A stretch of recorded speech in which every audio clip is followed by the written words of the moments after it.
नमस्कार दर्शकों, नक्षत्र एस्ट्रो पॉइंट में आपका स्वागत है। आज हम कुंडली में प्रेम विवाह, लव मैरिज के बनने वाले कॉम्बिनेशंस या योग पर बात करेंगे। और आइए देखते हैं एक उदाहरण कुंडली से।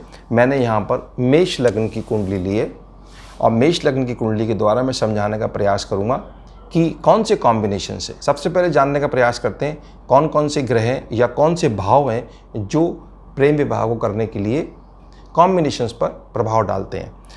फिफ्थ लॉर्ड यानी इस कुंडली में सूर्य और वीनस, शुक्र और सूर्य, क्योंकि ये 5 भाव के स्वामी हैं और 7वें भाव के स्वामी हैं। अगर इन दोनों का किसी प्रकार से योग बनना है, या तो दोनों, फिफ्थ का लॉर्ड 7वें में बैठा हुआ है या 7 का लॉर्ड 5वें में बैठा हुआ है, या इनका कोई दृष्टि संबंध हो रहा है या इनका राशि का परिवर्तन हो रहा है, तो ऐसा जातक प्रेम विवाह की ओर अग्रसर होता है। दूसरा कॉम्बिनेशन है, अगर 7th लॉर्ड यानी इस कुंडली में वीनस 11th हाउस में है, तब भी बहुत चांसेस हैं कि ऐसा जातक प्रेम विवाह करेगा।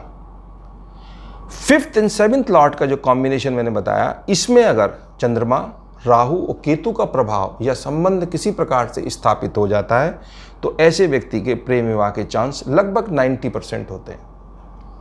और अगर खाली 5th एंड 7th लॉर्ड का ही कॉम्बिनेशन है, तो ऐसे चांसेस कह सकते हैं आप 75 to 80% चांसेस होते हैं कि ऐसा जातक प्रेम विवाह करेगा। तीसरा, वीनस और मार्स, ये दोनों ही अगर इस कुंडली में कहीं भी विराजमान हो, आपकी कुंडली में भी कहीं भी हो सकते हैं, किसी भी भाव में हो सकते हैं, उस दशा में भी प्रेम विवाह की संभावनाएं काफ़ी प्रबल होती हैं। ये कब होंगी, कैसे होंगी, उसके लिए आपको 5th लॉर्ड की दशा, 7th लॉर्ड की दशा, वीनस की दशा, मंगल की दशा, चंद्रमा की दशा में भी देखना पड़ेगा कि इनकी दशाएं और अंतरदशा में भी ये विवाह हो सकता है। इसका जो सबसे इंपॉर्टेंट फैक्टर रहेगा इन ग्रहों के अलावा, वो है मून, चंद्रमा, क्योंकि चंद्रमा हमारे मन का कारक है। वो हमें इंगित करेगा, वो हमें प्रेरित करेगा, वो हमें उत्साहित करेगा कि हम इस तरफ जाएं और विवाह करें। इस प्रकार मैंने आपको समझाने का मेष लग्न से किया। हो सकता है आपकी कुंडली में यहाँ 2 लिखा हो, आपकी कुंडली में 3 लिखा हो, आपकी कुंडली में 12 नंबर तक कोई भी राशि लिखी रह सकती है।